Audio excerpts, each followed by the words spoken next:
So today is Thursday, and I'm checking what City had said. The proverbs are from Malawi this week. The one for the day is, if you're going to bathe, get thoroughly wet. If you're going to bathe, get thoroughly wet.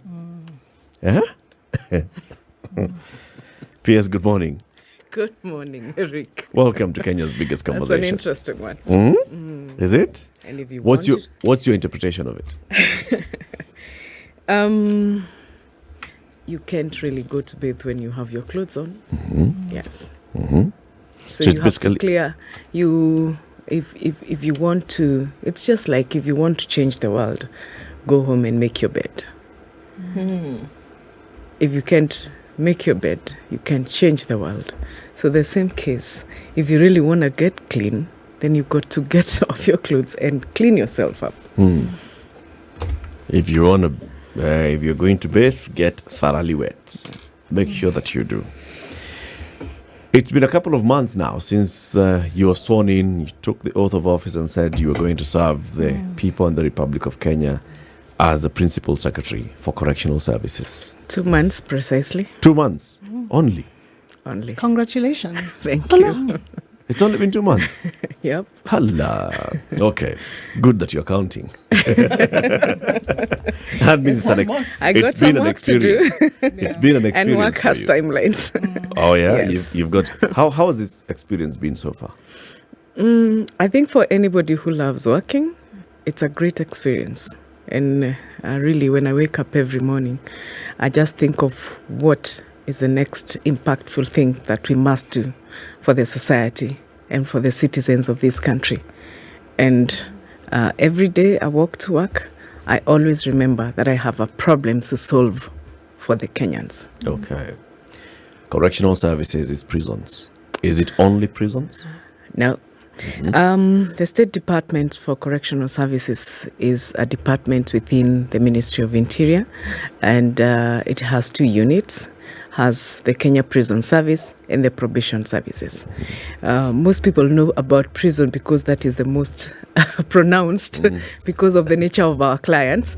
But the difference between probation and the prison is prison, we have custodial services. Custodial is you contain the people. While probation services, we have non-custodial, meaning the judge could simply just say, I'm not going to take you to prison. I will send you back home and sweep the road or sweep the chief's camp or maybe carry stones in a school construction site. So that is the difference. But both are sentences. You have been sentenced either to 3 months, 5 months, or even six months, Yes. So that is correctional services. And our mandate is purely to correct people, not punish. Okay. Did you say clients? Do you call them clients? Sorry. Sometimes you don't want to really use very harsh words. Yes. I think you need to be moderate in the manner in which you refer to people, because at the end of the day, they are human beings. They are receiving brothers, a service. and they're receiving a service. They are getting corrected, and they are our brothers. They are our sisters. They are our mothers, our fathers, our children. So really, at the end of the day, it's about how do we really look into the holistic part of correcting a human being behavior and mannerisms. So that you can integrate in the society really well.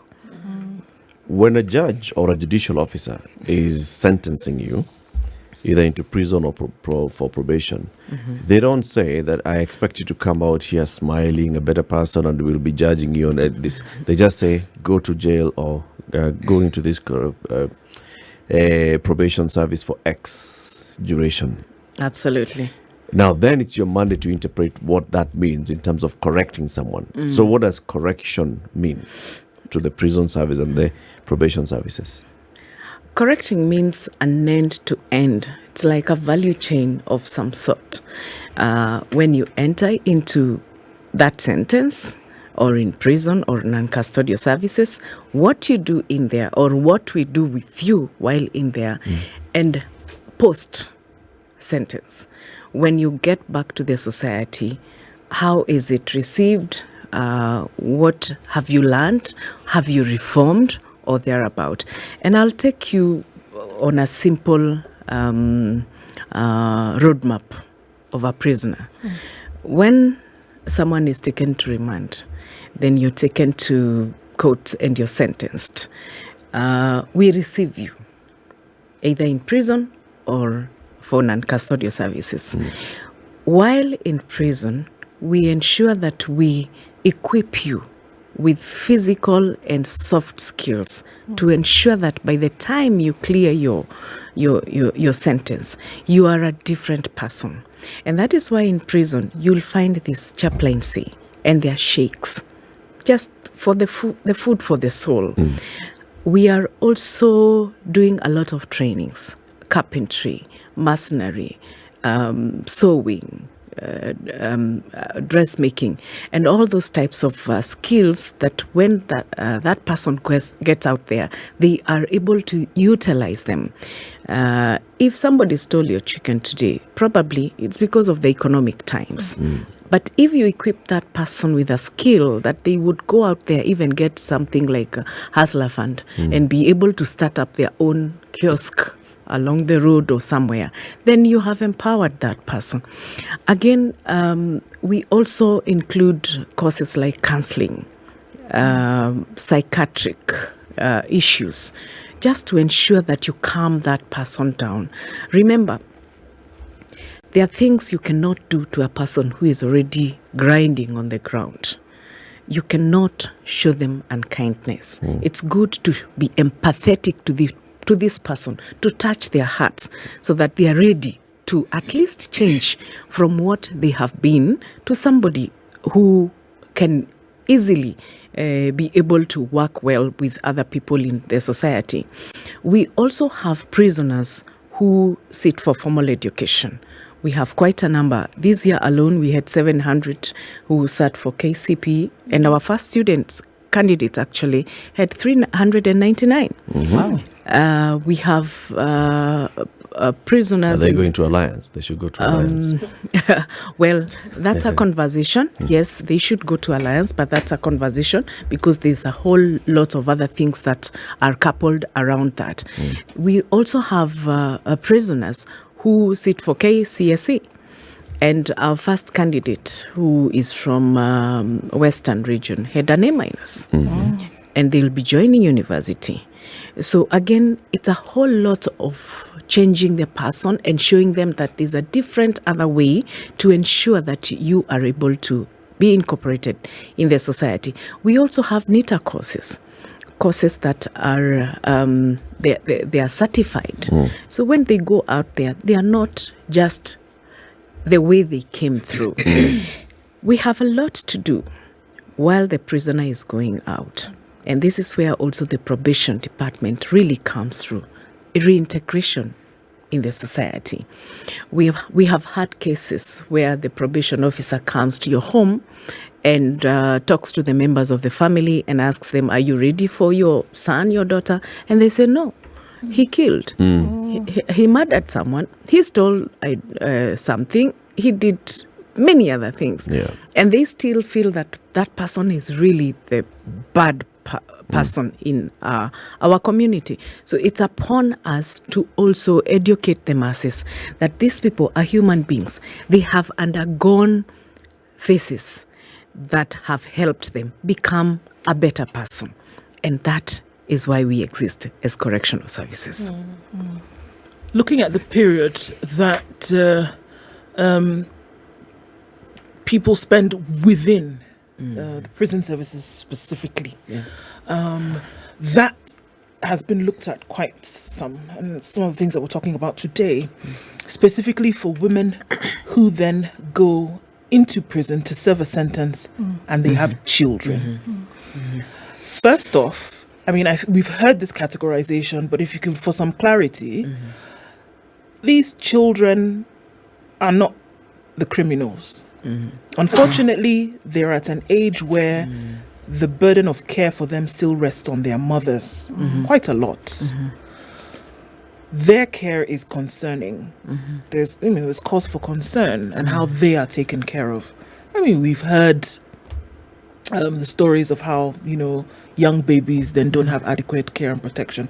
We've also heard the fantastic stories of patrons, for example, at the Langata Women's Prison, who have gone out of their way to take care of these women and their children. What's the status at the moment in terms of improvement? Okay. First and foremost, let me point out the real issues that, from where I sit, I feel that these children are really not supposed to be there. One, children in prison are very vulnerable and are likely to develop health and behavioral change. Yeah. When we talk about health, we are talking about communicable diseases. When we talk about behavioral change, they are interacting with everybody.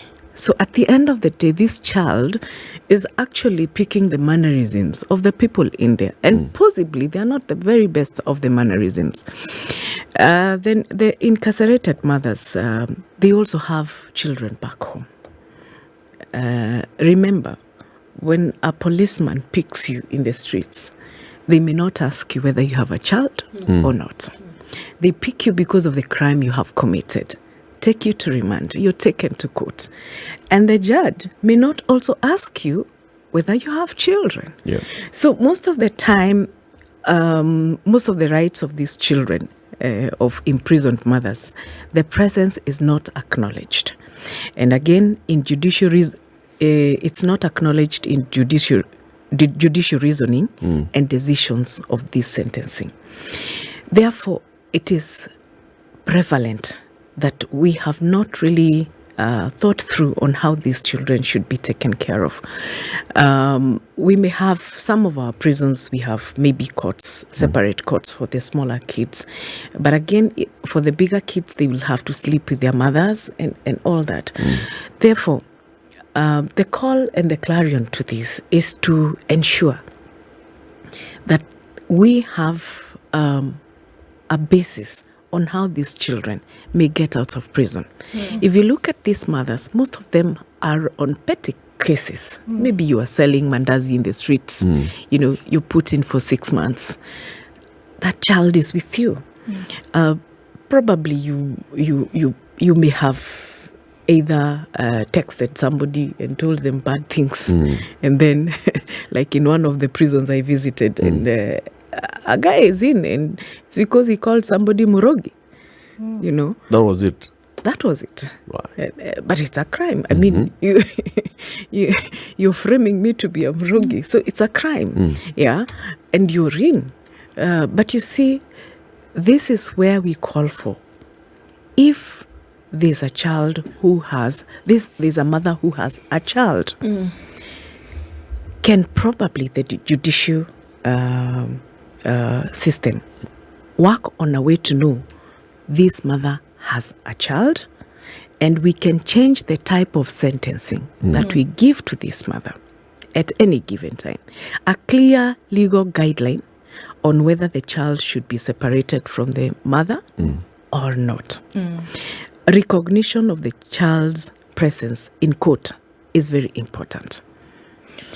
Again, not unless the mother poses a very serious risk to the society, that is when the mother should really be contained.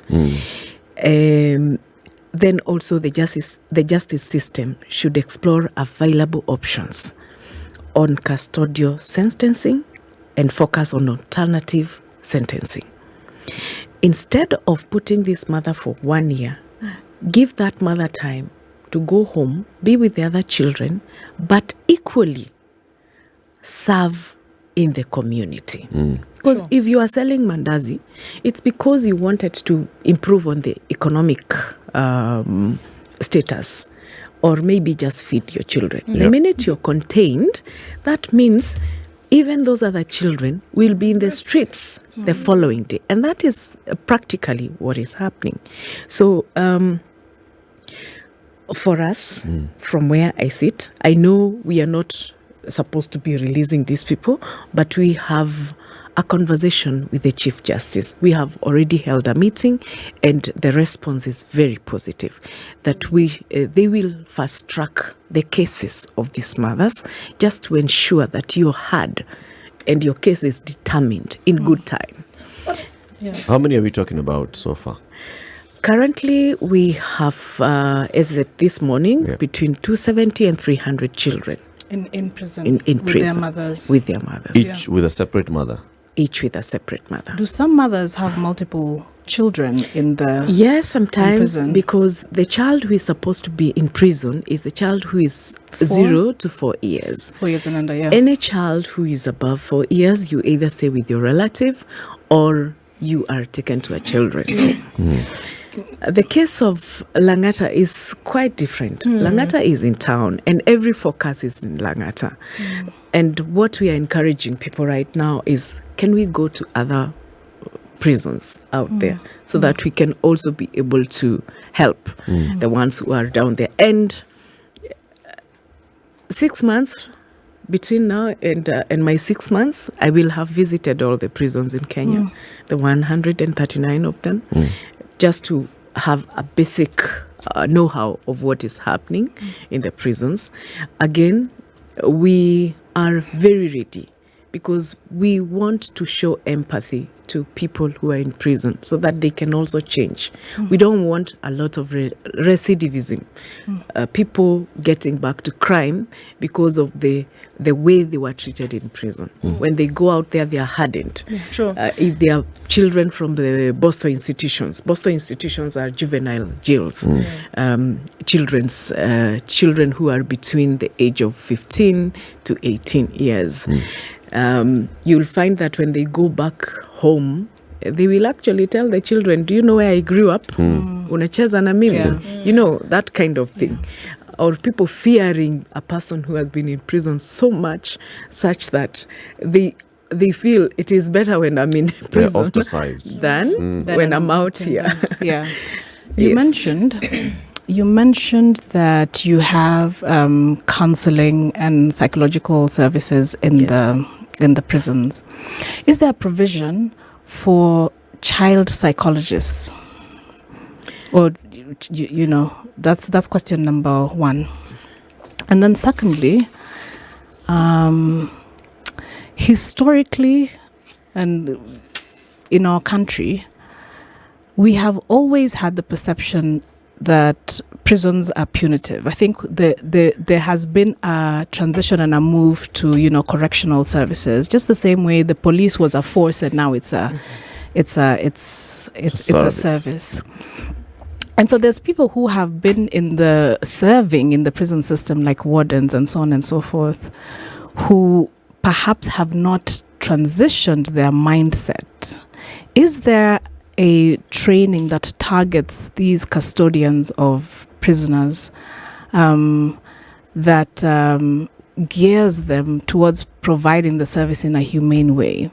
And especially now that we are talking about children in the prison environment, one of the traumatic experiences that they may have is just observing how the warders treat the prisoners, including their mothers. Is there a deliberate effort for the training of the warders? Thank you. First and foremost, yes, we have psychiatrists, we have psychologists, we have everybody that we may need, and we extend the same to private sector and development partners to give us also skill base that we may not have. And that has really been working really well. The trainings that we do, we have extended to the officers equally, because we have realized until somebody understands why this person is in jail and how to treat that person, if anything, we want to get to the level of the UN standards, whereby human nature is really embraced, and looking at every individual as a person who has an opportunity out there. So to answer your question, yes, our officers are regularly trained. And I want to thank the president as at now, because currently we are having the task force for police reforms and prison reforms. This is also going to be a milestone on the recommendations that will come out, because we may not do things the same way we have done time and time again. We may not realize the difference. For instance, from our point of view, we've been able to ensure that we have conversations on them, the police, the officers' welfare, to ensure that they are promoted on merit, because that is one of the issues that can make someone be very angry and subject you. Yes, you pass on the anger to the prisoner or to the person next to you. So promotions on merit, ensure they have housing. The government is working very hard to have the low-cost housing, and this is going to include prison officers. Again, it is only, we have said, it's only when you are empathetic about somebody that people's behavior and mannerism change.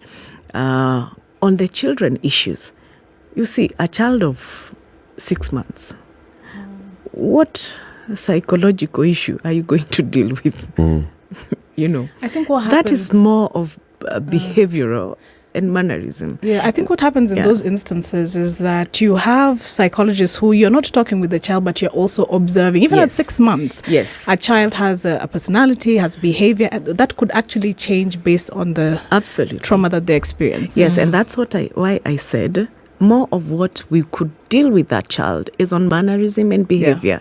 It may not be really written or spoken, but just training her on different types of ways.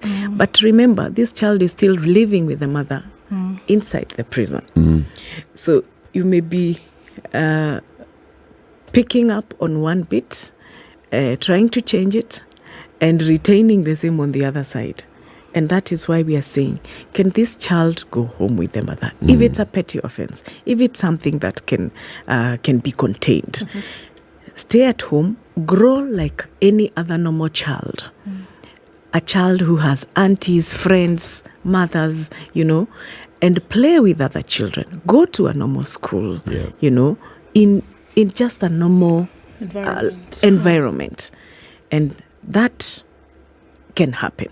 And in instances where the mother has committed a hardcore crime, of course they can't go home, are there then plans to recreate a conducive environment in the prison for the children? Yes, we have already commenced that, and this is a continuous activity that always is going on. One, we have created children's centers, playgrounds, where the children can stay a whole day, maybe play with the others, and also if the mother is breastfeeding, they are able to come and breastfeed that child. So really, even currently, we are not mistreating these children per se.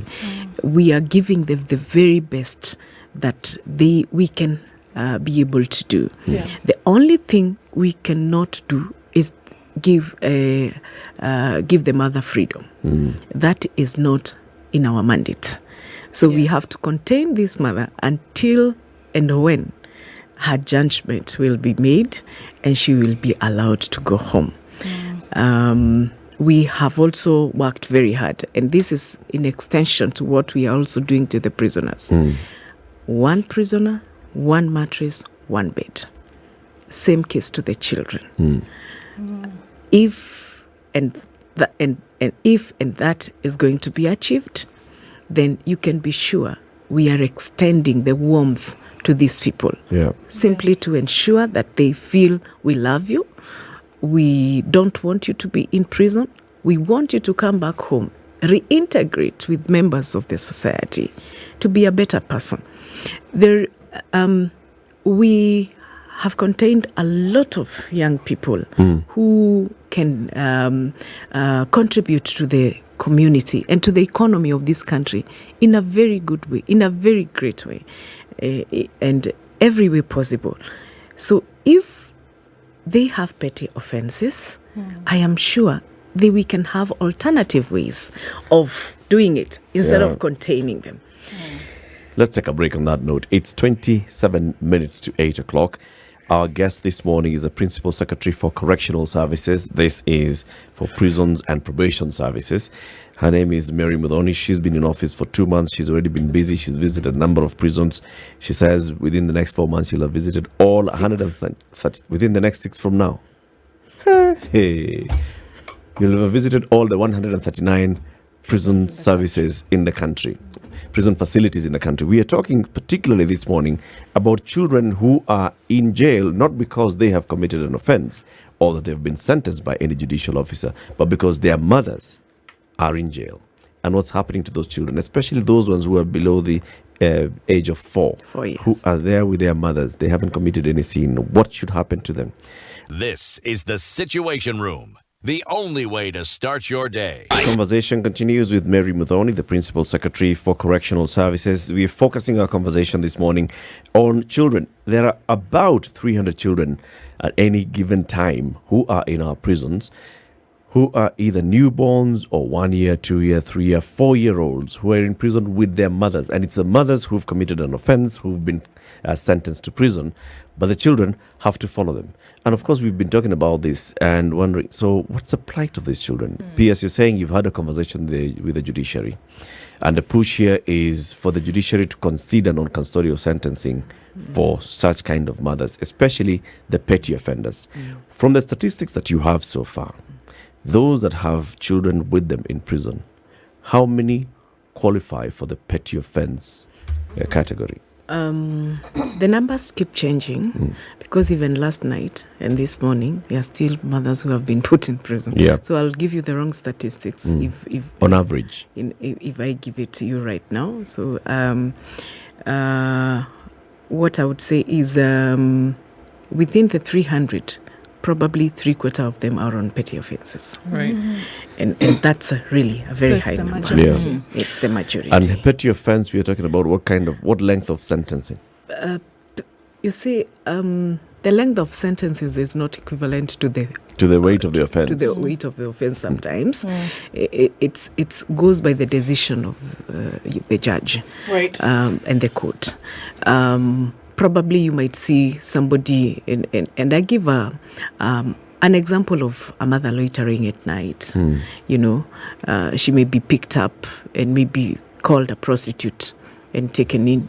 You know, a mother who has picked some 300 shillings from your porch, that is stealing, and you're taken in maybe for 1 year. Somebody else who has come and cut your banana in the farm, you see, and you're taken in for 2 years, depending on how you're able to also defend yourself. Because that is also another issue in prison, that most of these people do not have representation, legal representation. And also when they are given bail, they are not able to pay as little as 2,000 shillings. And that is why they are in prison. Yeah. You're given a bill of 2,000 shillings and you cannot raise it at a go, and you have to spend 3 months, 6 months. So the number is high, and we so believe that by probably just working as one, that will really help us to reduce. And we are already working as one. So because that's the thing, and because here just based on what you've said, is that so it's correctional. We don't want anybody to be, in we prison. Pray. We pray not to have that. We pray. But for me, then it looks as though the system then is counterintuitive, because here we are dealing with the one famous case of a year ago was a woman who had a trash bag, and I think it's important to talk about these things. A woman had a trash bag. She dumped it at a garbage dump, not in the middle of anywhere. Yes. She dumped it at a garbage dump, was arrested and fined 100,000 shillings. This woman who, given this, sell tomato at the side of the road. So how much is she making in a day? Charged 100,000 shillings. Is in prison today because obviously she couldn't make the bail.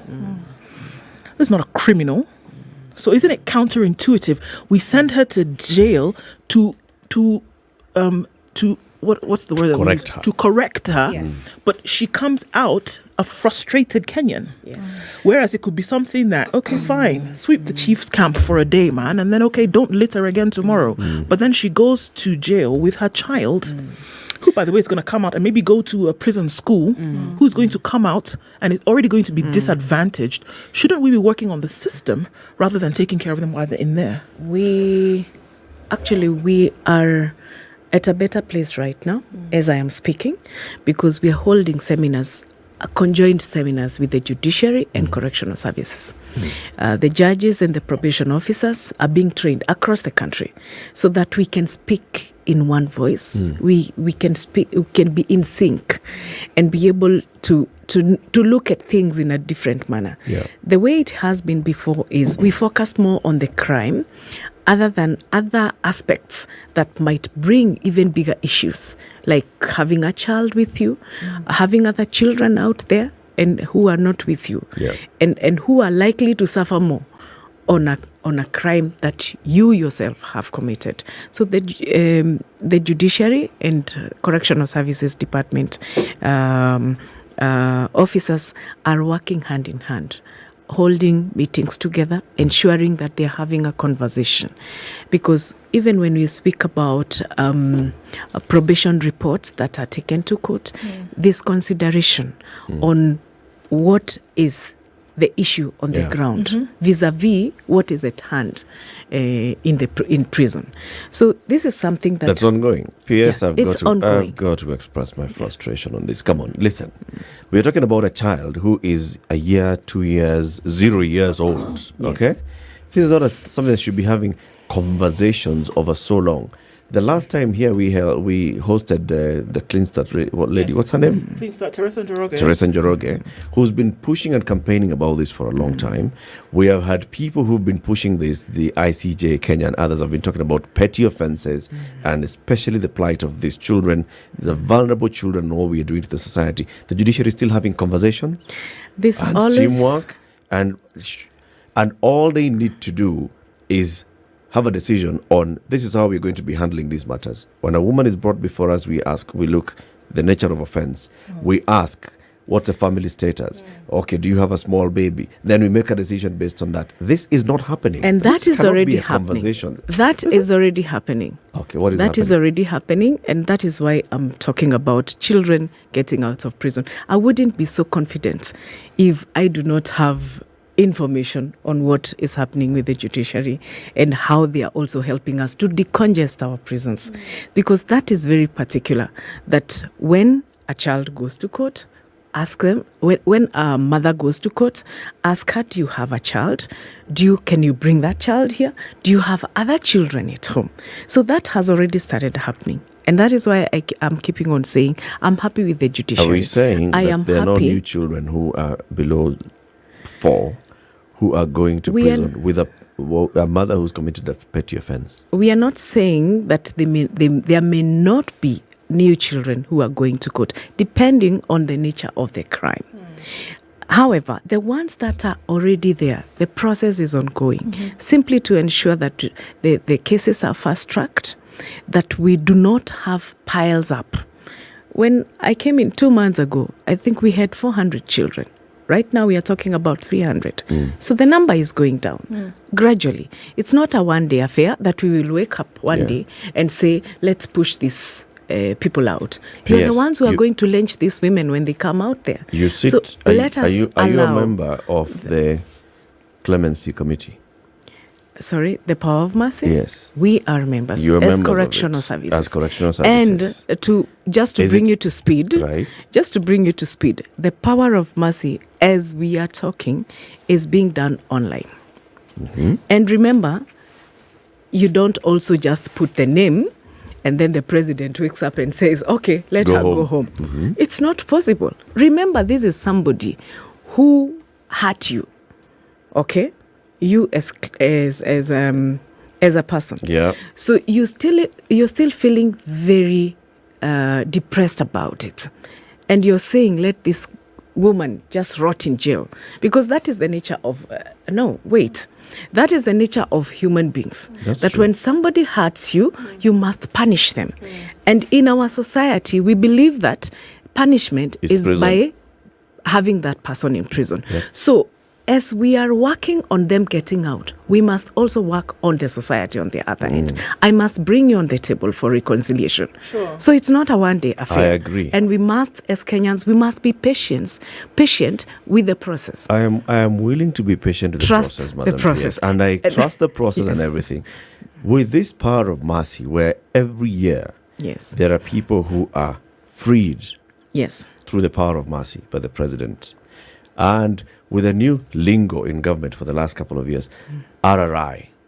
Is there an RRI from the State Department for Correctional Services to look at these 300 children, not the mothers, Yes. the 300 children, and see how we can make sure that these 300 children go home? You already know the nature of offense that has been committed.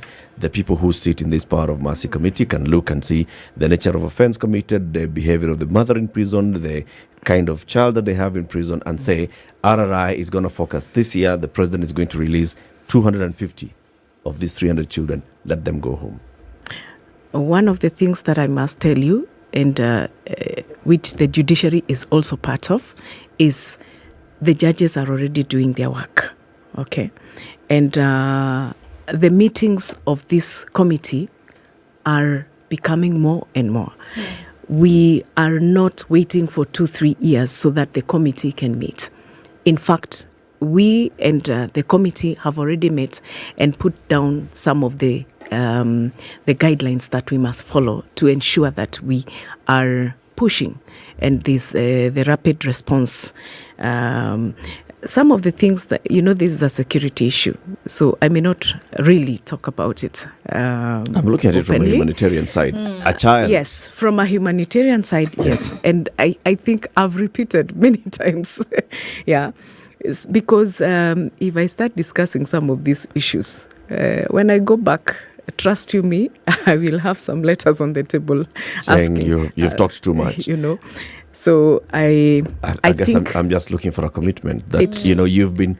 Look, P.S., we invited you here because we have seen yes. in the last the last 2 months that you've been in office, you have visited several prisons and you have raised the issue of children. Yes. In the last 2 months, you have had several meetings with the Chief Justice raising this issue of children. Yes. Right? Yes. So what is the commitment to make sure that these 300 children go home? The commitment is to ensure that we are working together with the judiciary. We are giving the right information to the judiciary. From any station, we have information on who we have contained. And every day we have the numbers of the inmates who are there with the children. We are forwarding the information every other time to the judiciary to ensure that action is taken care of. Yes. What? Obviously, this is a collaboration between your office and the judiciary. It's clear. But however, we know that it is under order of the judiciary Yes. that these persons are incarcerated with their children. So they already have the knowledge. They know who is there because it is by their order that they are there. And so for me, that's why I'm sticking on the process. The process that puts these people in prison in the first place, for me, is what would need a lot more attention. Because if we say, okay, fine, looking for the commitment of releasing these children, what happens when they're released?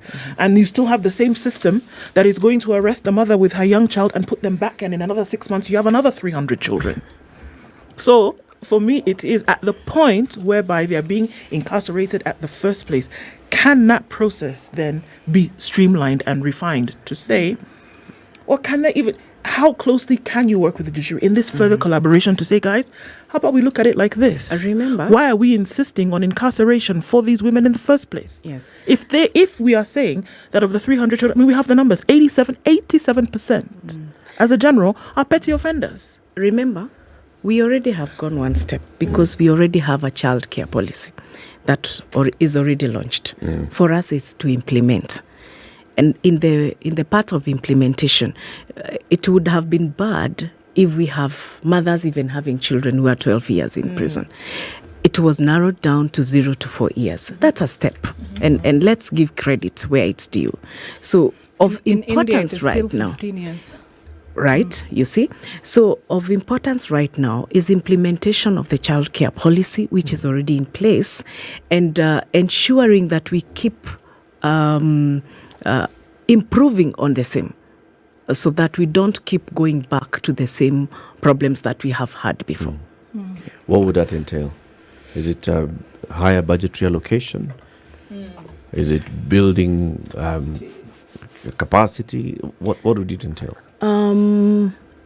Remember, at the end of the day, we don't even want a single person in prison. So decongesting the prison is a priority. And in decongestion, sometimes it doesn't mean that you have to get a bigger budget so that you can keep moving people. Probably skills, more skills to our officers, more skills to also the prisoners, so that they understand why they are in prison. And when they go out there, they are able to reintegrate properly. And if you look at what we are doing to the mothers right now, is to ensure that they are kept busy. You don't just keep them in prison. At the end of the day, they have an activity that is occupying their mind. If you just sit in one area for a whole day, sometimes your mind, it really gets distorted. You think so many things which are good, sometimes bad. But if you engage somebody with an activity, embroidery, clay work, drawing, even reading, some have become lawyers in prison. We have people who have gotten out of prison and come back to represent their colleagues. So it's upon us to keep instilling skills, discipline, so that when they go out there, they are able to really reintegrate with everybody else. I find myself wondering, well, mothers are predominantly the caregivers of especially young babies in our society.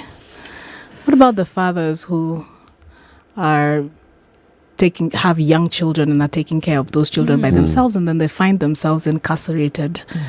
Are there considerations made, or it never even crosses a judge's mind to ask if this person has young children or has a child? A sole parent. That's really what has been there. In the past, we focused more on you have committed a crime. Irrespective of anything else, let's put you in. There's the child care policy right now that probably allows you to go with that child in prison. At least you can have a bond, with that child. Before you would be put in, and we don't care whether you have, forget about anything else out here. And if that has already happened, it is only improving on the same, getting more skilled, having more conversations, communicating to each other, collaborating, having moving decisions from the table into action. And that's what I am talking about. That as at now, correctional services is never the same again. We are not going to be a talk department. It's about moving the decisions that you have already put on paper and put them into practice. If we mean reintegrating people, decongesting prison, we are looking at those who are already there. What do we do with them? What do we do to prevent people from coming to prison? It's a multi-agency approach, including the private sector, yourselves, the media. Communication is one of the key things. That some of these people who have committed petty offenses, the issue can be sorted to the lowest level of at community level of the community. We have Nyumba Kumi, we have village elders, we have our families. Can we handle the issues there? The person you have put in prison is more bitter with you than someone you sat down and said, okay, I have your money, I'm going to pay it back. But when you push that person in prison, and I'll give an example, a girl in one of the prisons that I met. 20 years of age. She's a house help. She broke a vase. And she was the lady who she worked for, put her in prison, reported the case. And of course, you broke the vase. You can't pay it because you've not been paid. You can't pay bail. I'm still holding your money. Look at that scenario. Yeah. But it is still It's a community issue. Yes. I think even the so that's clarion a call here community. is for all of us to start viewing punishment differently. Absolutely. So when I talk about even the children, Yeah. let's go back. Let's not ask what the government can do. Let's ask ourselves, what can we do first? When that policeman who'll pick you in the street must be part of this. Yeah. That person who is watching must be part of it. You who has reported the case, you must think twice. Yeah. Why should I put my neighbor in, push my neighbor into custody when we can sit down resolve and it. have a conversation? Yes. And that is one of the ways we are using to ensure that we decongest our prisons. Asante, Let yes. us not have many other people coming in, and let us remove the ones who are already there, so that they can come and be part of the growing of the So economy. it's about Thank you. restoration, not retribution.